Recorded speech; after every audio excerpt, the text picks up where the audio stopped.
اعوذ باللہ من الشیطان الرجیم بسم اللہ الرحمن الرحیم الحمدللہ رب العالمین الصلاۃ والسلام علی رسولہ الکریم وعلی آلہ واصحابہ اجمعین برحمتک یا ارحم الراحمین رب اشرح لی صدری ویسر لی امری واحلل عقدۃ من لسانی یفقہوا قولی ربی زدنی علما آمین یا رب العالمین۔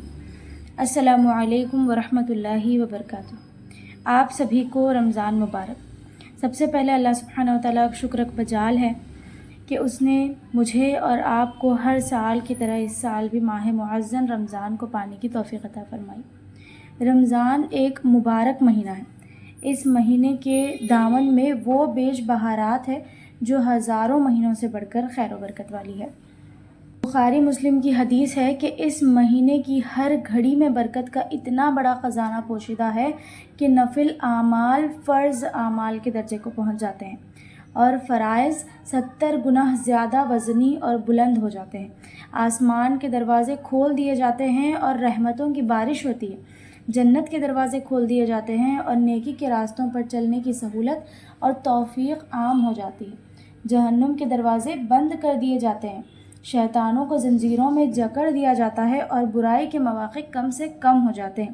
نبی کریم صلی اللہ علیہ وسلم کی اس تنبیہ کو ہمیں اچھی طریقے سے یاد رکھنے کی ضرورت ہے کہ کتنے روزدار ہیں جن کو اپنے روزوں سے بھوک پیاس کے سوا کچھ ملتا، اور کتنے راتوں کو نماز پڑھنے والے ایسے ہیں جن کو اپنی نمازوں سے رات کی جگائی کے سوا کچھ حاصل نہیں ہوتا۔ یعنی اگر ان چیزوں سے ہماری روحانی ترقی یعنی اسپریچول گروتھ اگر نہیں ہو پا رہی ہے تو یہ ہمارا روزے رہنا، یہ ہمارا بھوکا پیاسا رہنا اور یہ ہماری راتوں کو جاگ جاگ کر نمازیں پڑھنا، یہ سب ضائع کے برابر ہے۔ نبی کریم صلی اللہ علیہ وسلم رمضان سے پہلے اپنے رفقا کو مخاطب کر کے اس مہینے کی عظمت و برکت بیان کرتے ہیں۔ اس کے برکتوں کے خزانوں سے اپنا بھرپور حصہ لینے کے لیے پوری محنت اور کوشش کی یعنی اسٹرانگلی ایڈوائز فرماتے تھے۔ تو آئیے میں آپ کے سامنے یہ بات رکھتی چلوں کہ رمضان کے مہینے میں جو برکت و عظمت ہے اس کا راز کیا ہے، اس سے پورا فائدہ اٹھانے کے لیے کس اہتمام اور تیاری کی ضرورت ہے، وہ کون سے طریقے ہیں جن پر چلنے سے منزل ہاتھ آ سکتی ہے، اور وہ کون سی روشنی ہے جس پر نکل جانے سے راہ کھوٹی ہو جاتی ہے۔ رمضان کے مہینے کی عظمت و برکت کا سارا راز صرف ایک چیز میں پوشیدہ ہے، وہ ہے اس مہینے میں قرآن مجید نازل کیا گیا۔ گویا اس مہینے میں رب رحمان و رحیم کی بے پایا رحمت نے ہم جیسے انسانوں کی رہنمائی کا سامان فراہم کیا۔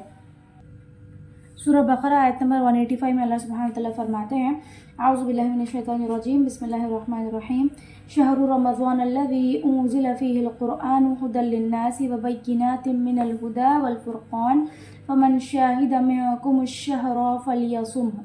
صدق اللہ العظیم۔ رمضان ہی وہ مہینہ ہے جس میں قرآن نازل کیا گیا، جو سارے انسانوں کے لیے سر تسر ہدایت ہے اور ایسی واضح تعلیمات پر مشتمل ہے جو راہ راست دکھانے والی اور حق و باطل کا فرق کھول کر رکھ دینے والی ہے۔ لہٰذا جو شخص اس مہینے کو پائے لازم ہے کہ وہ اس میں روزے رکھے۔ قرآن مجید اللہ سبحانہ وتعالیٰ کی نعمتوں میں سب سے عالی اور بے مثال نعمت ہے، اور اس کی رحمتوں میں سے سب سے بڑی رحمت اس کا نزول تاریخ انسانی کا سب سے عظیم واقعہ ہے۔ اسی لیے فرمایا گیا ہے نا کہ الرحمن علم القرآن، یعنی وہ بے انتہا رحم والا ہے جس نے قرآن کی تعلیم دی، اور تنزیل من الرحمن الرحیم، یعنی اتارا گیا ہے بے انتہا مہربان اور رحم کرنے والے کی طرف سے۔ تو انسان کے لیے عدل و قسط یعنی ایکویٹی اینڈ جسٹس کی کوئی میزان، نسخہ شفا یعنی ریمیڈی فار کیور یا روشنی ہے تو یہی قرآن ہے۔ دراصل یہی عظیم واقعہ رمضان کی عظمت و برکت کا راز ہے۔ اب دیکھیے سوال یہ ہے کہ رمضان میں روزہ اور تراویح کیوں رکھنی چاہیے؟ دیکھیے جتنی بیش بہا یعنی پرائز لیس نعمت ہو اتنی ہی بھاری اس کا حق ادا کرنے کی ذمہ داری بھی ہوتی ہے۔ اللہ کی کتاب اور اس کا کلام سب سے بڑی نعمت اور برکت ہے، اسی لیے یہ اپنے دامن میں ذمہ داریوں کی ایک پوری دنیا رکھتی ہے۔ یہ کتاب انسان کے سارے باطنی و ظاہری یعنی دی ایکسٹرنل اینڈ انٹرنل اور انفرادی و اجتماعی یعنی انڈیویژول اینڈ سوشل، یہ سارے امراض کے لیے نسخہ شفا ہے، ریمیڈی فار کیور ہے۔ اور اندھیروں میں بھٹکنے والوں کے لیے روشنی ہے۔ دیکھیں تو ہدایت الہی کا یہ انعام اپنے ساتھ دو بڑی ذمہ داریاں لاتا ہے۔ ایک، اس کی بتائی ہوئی راہ پر خود چلنا، اس کی روشنی میں اپنی زندگی کا سفر طے کرنا، اس کے نسخہ شفا کو اپنی بیماریوں کے علاج کے لیے استعمال کرنا، یعنی آپ کے لائف کے سارے ایسپیکٹس کو قرآن کے پوائنٹ آف ویو سے دیکھنا اور سمجھنا، اپنے دل، اپنی سوچ، اپنے فکر و اعمال اور سیرت و کردار اس کے بتائے ہوئے سانچے میں ڈھالنے کی کوشش میں لگ جانا۔ اور دوسری رسپانسبلٹی یہ ہے کہ چونکہ یہ ہدی للناس ہے، یعنی انسانوں کے لیے ہدایت ہے، اسی لیے اس ہدایت کو تمام انسانوں تک پہنچانا۔ دوسری ذمہ داری پہلی ذمہ داری ہی کی لازماً ایک طریقہ ہے، ایک تقاضا یا ایک پارٹ ہے، یعنی پہلا کام کے بغیر دوسرا کام بھی مکمل نہیں ہو سکتا۔ اس تقوی کا پہلا سرچشمہ ایمان بالغیب ہے۔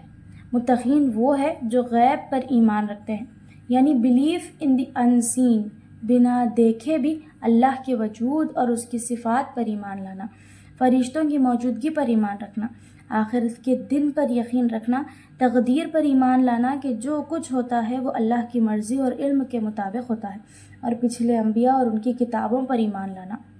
آج کی ایمان کی خرابی اور بد عملی کل کی آگ ہے، اگر اسے ہم دیکھ نہیں سکتے، اسی بات پر یقین ہی سے تقوی پیدا ہوتا ہے، اسے یقین ہی سے وہ قوت پیدا ہوتی ہے جو راہ قرآن پر چلنے کے لیے سب سے زیادہ ضروری ہے۔ اب سوال یہ ہے کہ تقوی اور روزے کا تعلق کیا ہے؟ ہم کیا ایسا کریں جس سے رمضان المبارک سے زیادہ فائدہ حاصل؟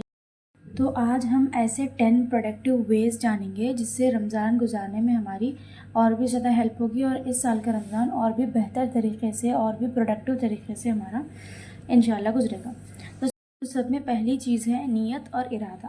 نیت شعور و احساس پیدا کرتی ہے اور اس کو متحرک کرتی ہے، یعنی نیت جو ہے کانشیسنس کو پیدا کرتی ہے، اور متحرک وہ ہے یعنی جس میں حرکت ہو، جو ہر وقت ایکٹیو رہے، جو پروگریسو رہے اور جو انرجیٹک ہو۔ شعور بیدار ہو تو ارادہ پیدا ہوتا ہے، اور ارادہ محنت اور کوشش کی صورت میں ظاہر ہوتا ہے۔ کسی کام کے لیے مقصد کے صحیح شعور یعنی کانشیسنس اور اس کے حصول کے لیے پختہ عزم کی حیثیت وہی ہے جو جسم کے لیے روح کی ہے۔ انہی معنوں میں نماز، روزہ اور عبادت کے لیے نیت کی تاکید کی گئی ہے۔ دیکھیے، زندہ اور مردہ دو جسم میں بظاہر کوئی فرق نہیں ہوتا، لیکن زندہ جسم حرکت اور عمل کی قوت رکھتا ہے، جبکہ مردہ جسم حرکت اور عمل کی قوت سے محروم ہوتا ہے۔ یہی حال اعمال کا ہے۔ اگر اعمال میں صحیح نیت کی روح ہو تو وہ اثر آفرینی یعنی پاور آف گروتھ کی قوت رکھتی ہے۔ اسی بات کو نبی کریم صلی اللہ علیہ وسلم نے یوں ارشاد فرمایا کہ اعمال کی صحت اور وزن کا انحصار یعنی اس کی ڈیپینڈنس نیت پر ہوتا ہے۔ بخاری کی حدیث ہے کہ انما الاعمال بالنیہ، ہر انسان کے لیے حاصل وہی ہے جس کی وہ نیت کرے۔ رمضان المبارک کے استقبال کے لیے سب سے پہلا کام ہمیں یہی کرنا چاہیے کہ ہم رمضان کے مقام، اس کے پیغام، اس کے مقصد اور اس کی عظمت و برکت کا احساس کو ہمارے اندر، اور دوسرا پروڈکٹیو وے یہ ہے کہ ہمارا قرآن سے تعلق اور مضبوط ہو جائے۔ رمضان المبارک کا مہینہ اپنی مخصوص عبادات، روزے اور قیام اللیل کو کسی نہ کسی صورت میں قرآن مجید پر کر دیتا ہے۔ اس مہینے کا اصل حاصل ہی قرآن کو سننا اور پڑھنا، سیکھنا اور اس پر عمل کی استعداد پیدا کرنا ہے۔ اسی لیے ہم سب کو چاہیے کہ ہم سب سے زیادہ وقت قرآن مجید کی صحبت و معیت میں بسر کریں۔ یہ وقت اس طرح بسر کرنے کی ضرورت ہے کہ ایک طرف ہمیں یہ معلوم ہو کہ اللہ سبحانہ وتعالیٰ نے ہم سے کیا کہا ہے، اور دوسری طرف ہمارا دل اور ہماری سوچ قرآن کو جذب کر لے اور ہمارے اندر اس کے مطابق عمل کے لیے آمادگی پیدا ہو جائے۔ نماز تراویح کی پابندی سے ہم قرآن کا ایک دور تو مکمل کر لیتے ہیں، سنتے ہیں، لیکن عربی نہ جاننے کی وجہ سے ہم اس کا پیغام نہیں جانتے۔ تو اسی لیے ضروری ہے کہ ہم اس مقصد کے لیے کچھ محنت کریں اور کچھ اس سے زیادہ وقت قرآن کے لیے لگائیں جتنا وقت ہم تراویح میں لگاتے ہیں۔ روزانہ قرآن کا کچھ حصہ ترجمے کی مدد سے سمجھ کر پڑھنے کی کوشش کریں۔ اب سوال یہ ہے کہ کتنا حصہ روزانہ پڑھیں؟ ایک اسپیسیفک میجر یعنی ایک مقدار کا ایک تعین تو تراویح کی صورت میں کیا گیا ہے کہ اتنا پڑھنا چاہیے کہ رمضان کے مہینے میں قرآن مجید کا ایک دور مکمل ہو جائے۔ سب سے بہتر تو یہی ہے کہ قرآن کا جتنا حصہ تراویح میں سنا ہے اتنا ہی ترجمے سے پڑھ لے، لیکن یہ کام سب کے لیے ذرا مشکل ہے۔ قرآن مجید نے خود ان لوگوں کو جو کمزور ہے اس معاملے میں سہولت دی ہے۔ فرمایا ہے کہ جتنا آسانی سے پڑھ سکو اتنا پڑھو، فَقْرَؤُوا وَمَا تَيَسَّرَ مِنَ الْقُرْآنِ۔ لہٰذا دوسری صورت یہ ہو سکتی ہے کہ ابھی رمضان کی پہلی تاریخ، یعنی ابھی تو تیسری تاریخ ہے لیکن پہلی تاریخ سے ہمیں یہ ارادہ کرنی چاہیے کہ ہم جو ہے رمضان کا ترجمہ روزانہ پڑھیں گے۔ تو کم از کم اگر ہم پہلی تاریخ سے شروع کریں گے تو انشاءاللہ العزیز رمضان کی آخری تاریخ تک ہمارا ایک قرآن جو ہے مکمل ہو چکا ہوگا۔ اور تیسرا جو پروڈکٹیو طریقہ ہے وہ یہ ہو سکتا ہے کہ اللہ تعالیٰ کی نافرمانی سے بچنا۔ روزے کا مقصد تقویٰ ہے اور رمضان المبارک تقوی کی افزائش کا موسم بہار ہے، اسی لیے اس مہینے میں اللہ تعالیٰ کی نافرمانی سے بچنے کی خصوصی طور پر کوشش ہونی چاہیے۔ یاد رکھیے روزہ صرف پیٹ کا روزہ نہیں ہے، آنکھ، کان اور زبان کا بھی روزہ اور ہاتھ پاؤں کا بھی روزہ ہے۔ ان سب اعضاء کا روزہ یہ ہے کہ ان سے وہ کام نہ لیے جائے جو اللہ کو ناپسند ہو۔ اور چوتھی چیز یہ ہے کہ نیکی کی جستجو، یعنی سیکنگ گڈنس، نیکی کی طلب اور جستجو مومن کی فطرت کا جز ہونا چاہیے۔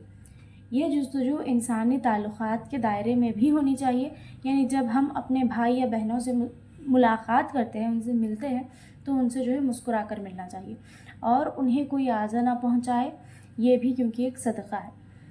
اور پانچویں چیز جو سب میں زیادہ امپورٹنٹ ہے اور جو ہم کرتے ہی رہتے ہیں رمضان میں مستقل مزاجی کے ساتھ، وہ ہے قیام اللیل۔ رمضان المبارک میں تراویح کی نماز قیام اللیل ہی کے لیے ہے۔ ہم شروع رات میں کھڑے ہو کر قرآن سنتے ہیں، یہ قیام اللیل ہے۔ ایک قیام اللیل کا دوسرا وقت نصف شب کے بعد یا رات کے آخری تہائی حصے میں ہے، جسے ہم تہجد کے نام سے واقف ہیں۔ یہ وقت سحری کا وقت ہے، یہی وہ وقت ہے جس میں استغفار کی تاکید قرآن نے کی ہے۔ رمضان کے مہینے میں تھوڑا سا اہتمام کر کے رات کے اس آخری حصے میں ہم قیام اللیل کی برکت حاصل کر سکتے ہیں اور ہمارا شمار مستغفرین بالاشار میں ہو سکتا ہے انشاءاللہ العزیز۔ اس کا طریقہ بڑا آسان ہے۔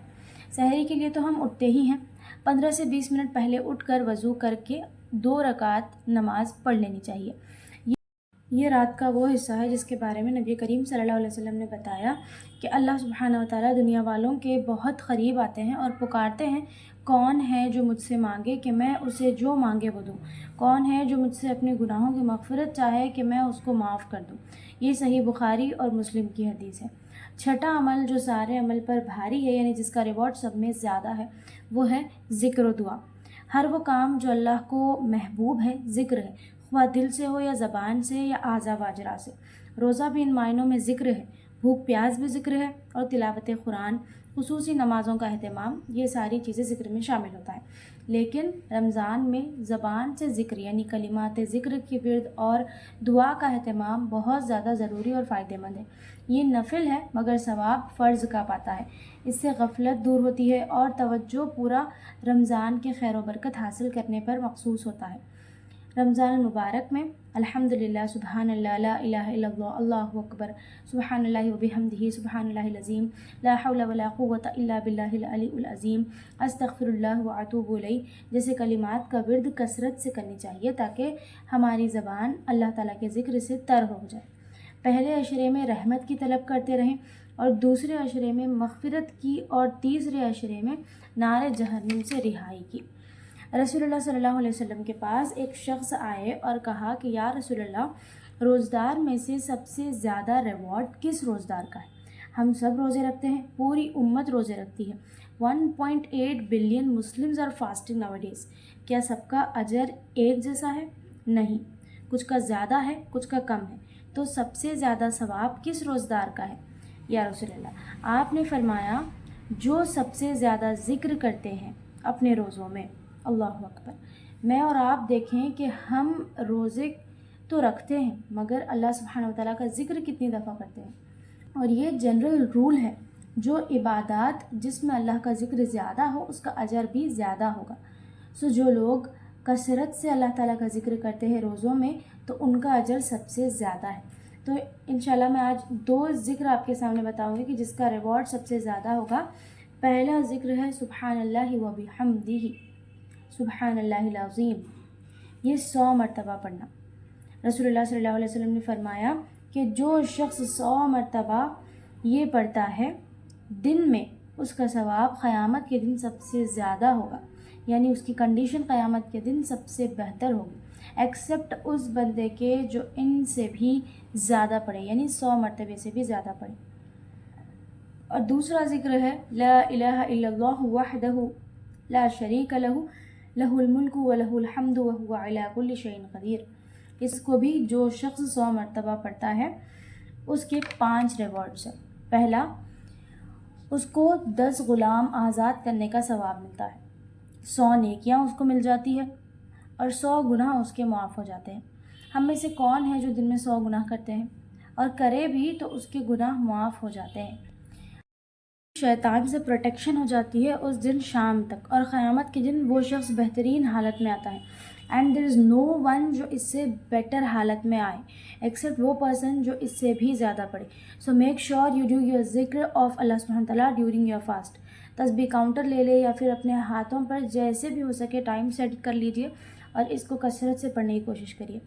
اور جو 7واں اعمال ہے وہ ہے شب قدر۔ یہ وہ رات ہے جس میں قرآن مجید نازل ہوا۔ یہ رات اپنی قدر و قیمت کے لحاظ سے 1000 مہینوں سے بہتر ہے، یعنی in terms of value and worth یہ رات 83.4 ایئرز سے بھی زیادہ بیٹر ہے۔ اس رات میں وہ گھڑی ہے جس میں دعائیں قبول کی جاتی ہے۔ یہ صحیح مسلم اور بخاری کی حدیث ہے۔ ایگزیکٹلی ہمیں یہ نہیں بتایا گیا کہ کون سی رات ہے۔ احادیث سے معلوم ہوتا ہے کہ یہ آخری عشرے کی کوئی طاق رات ہے، یعنی 21ویں، 23ویں، 25ویں، 27ویں یا 29ویں، 21st، 23rd، 25th، 27th یا 29th نائٹس۔ دعا کی قبولیت کی گھڑی تو ہر شب آتی ہے، لیکن شب قدر میں اس گھڑی کا رنگ ہی کچھ اور ہوتا ہے، اس کی شان اور تاثیر الگ ہوتی ہے۔ وہ گھڑی نامعلوم کون سی ہو، اسی لیے نبی کریم صلی اللہ علیہ وسلم نے حضرت عائشہ رضی اللہ عنہا کو ایک شارٹ یٹ کمپریہنسو دعا سکھائی تھی، جو اس رات میں ہمیں بھی کثرت سے پڑھنے کی ضرورت ہے۔ اللہم انک عفو تحب العفو فاعف عنی، یعنی میرے اللہ تو بہت معاف کرنے والا ہے اور تو معافی کو پسند کرتا ہے، بس تو مجھے معاف کر دے۔ اگر ہمت و حوصلہ ہو تو پھر آپ آخری عشرے میں اعتکاف بھی ضرور کریں۔ 10 دن کا ممکن نہ ہو تو کم از کم اس کی مدت کو کم کر لیں۔ نبی کریم صلی اللہ علیہ وسلم نے ہمیشہ اعتکاف کیا ہے اور اس کی بڑی تاکید فرمائی ہے۔ صحیح بخاری اور مسلم کی حدیث ہے کہ حضرت عائشہ رضی اللہ عنہا بتاتی ہے کہ جب رمضان کا آخری عشرہ آتا تو رسول اللہ صلی اللہ علیہ وسلم اپنی کمر کس لیتے، راتوں کو جاگتے، اپنے گھر والوں کو جگاتے اور اتنی محنت کرتے جتنی کسی اور عشرے میں نہ کرتے۔ 8واں اعمال یہ ہے، یہ 8 پروڈکٹیو وے ہے جس سے ہم رمضان اور بھی زیادہ بہتر طریقے سے گزار سکتے ہیں، وہ ہے انفاق فی سبیل اللہ۔ نماز کے بعد سب سے بڑی عبادت اللہ کی راہ میں خرچ کرنا ہے۔ جو کچھ اللہ تعالیٰ نے بخشا ہے وہ سب خرچ کرنا، وقت بھی اور جسم و جان کی قوتیں بھی، لیکن سب سے بڑھ کر مال خرچ کرنا، اسی لیے کہ مال دنیا میں سب سے بڑھ کر محبوب اور مرغوب ہوتا ہے، یعنی ساٹ آفٹر یا پریفرڈ ہوتا ہے دنیا میں، اور دنیا کی محبت ہی ساری کمزوریوں کی سرچشمہ ہے۔ Love for the world is the root of all weaknesses. تو لہٰذا ہمیں یہ کوشش کرنی چاہیے کہ ہم جو ہے رمضان کے مہینے میں اللہ تعالیٰ کی راہ میں جو ہے زیادہ سے زیادہ خرچ کریں۔ اور 9th چیز ہماری یہ ہے، 9th اعمال، انسانوں کی مدد اور خدمت۔ رمضان کے مہینے کو نبی کریم صلی اللہ علیہ وسلم نے شہر المواصرہ فرمایا ہے۔ یہ اپنے جیسے انسان اپنے بھائیوں اور بہنوں کے ساتھ ہمدردی اور غم خواری کا مہینہ ہے۔ کچھ اعمال جو نیکی اور ہمدردی سے ہم کرتے ہیں، جیسے کھانا کھلانا، مریضوں کا علاج اور عیادت، یتیموں اور بیواؤں کی خبر خیری، محتاجوں اور فقیروں کی حاجت روائی، صلہ رحمی وغیرہ، اس خدمت کے مستحق سبھی ہیں، آپ کے اہل و عیال اور اقربا، آپ کے دینی بھائی اور دوست بھی، آپ کے پڑوسی بھی اور عام مسلمان اور انسان بھی۔ ہمدردی کے کام کی طرف مسلسل توجہ پیدا کرنے اور قائم رکھنے کے لیے نبی کریم صلی اللہ علیہ وسلم نے روزدار کو افطار کرانے کی ترغیب دی ہے۔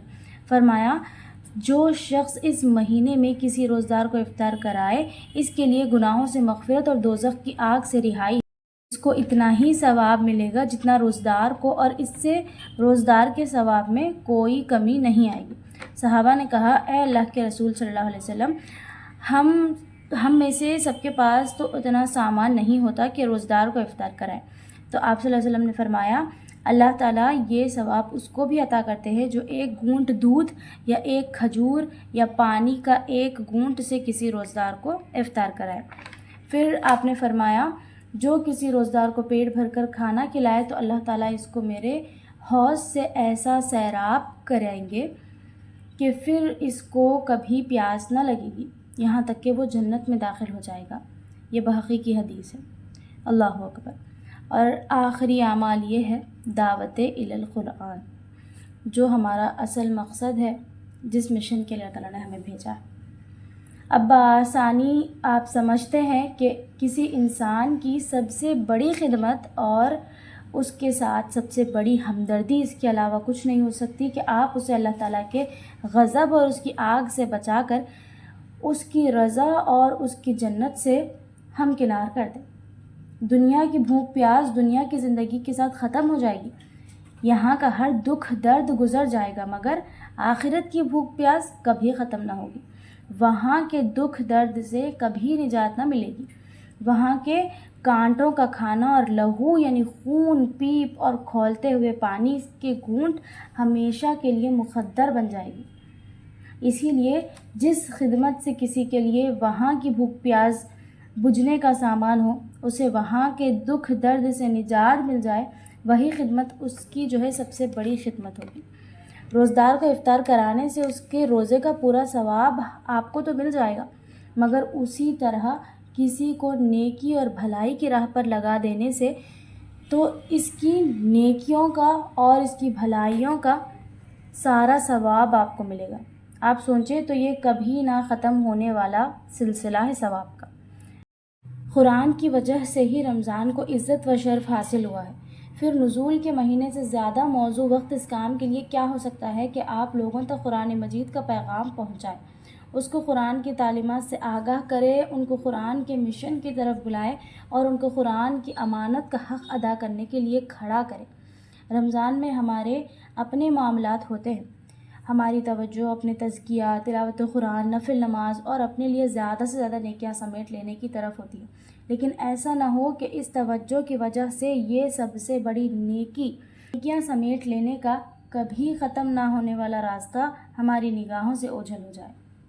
دعوت الی اللہ اور دعوت الی القرآن کا کام صرف سب سے بڑی نیکی اور نیکیوں کے لیے سب سے زیادہ منافع بخش سرمایہ کرے۔ رمضان المبارک میں عام مسلمانوں کے دل اللہ کی طرف اور نیکی و بھلائیوں کی طرف جھکے ہوتے ہیں، اسی لیے اس بات کا زیادہ امکان ہے، زیادہ چانسز ہوتے ہیں کہ وہ آپ کی بات توجہ سے سنیں، یہ بات ان کے دلوں میں اتر جائے، وہ اس کو قبول کر لے اور اپنی زندگیاں اس مقصد کے لیے لگانے یا اس کام کو کرنے پر تیار ہو جائے جس کے لیے اللہ سبحانہ وتعالیٰ نے اپنے رسول بھیجے اور قرآن پاک کو نازل فرمایا۔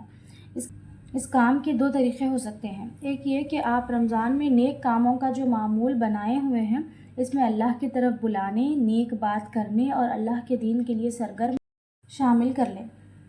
افطار پر بلائیں تو چند لمحات اس پر گفتگو کے موقع نکالیں، ساتھ کام کرنے والوں کے ساتھ بات چیت اور ملاقات ہو تو یہ بات ان کے سامنے رکھنے کی کوشش کریں۔ اپنے رشتہ داروں اور ملاقاتیوں سے چند افراد کے نام اپنے پاس نوٹ کریں اور یہ طے کریں کہ اس ماہ ان کے ساتھ آپ مسلسل اور خصوصی روابط کے ذریعے انہیں قرآن کا بتایا ہوا پیغام ان تک پہنچانے کی کوشش کریں گے۔